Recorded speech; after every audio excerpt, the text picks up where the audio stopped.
kusoo dhawow shaqadan laakiin waxaan kuu sheegayaa shilin walba oo soo gala in lagula xisaabtami doono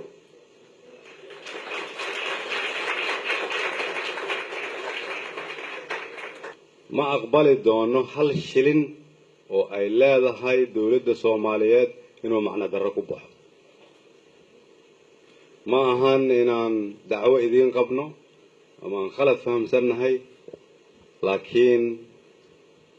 waxaa muhiima waddankani inuu isku filnaado si aan isugu filnaano marka tallaabada ugu horeyso aan qaadi doono waxay tahay waxa yaroo na soo gala horta inaan u maareyno sida ugu wanaagsan oo loo maareyn karo ammaanada yaroo naloo dhiibo marka ugu horeysa inaan ammaanadaas u ilaalino sida ugu wanaagsan oo loo ilaalin karo haddii wasiir Beyle uu shaqadiisa u gudan waayo sida loogu talagalay waa inay jirtaa meel looga dacwoon karo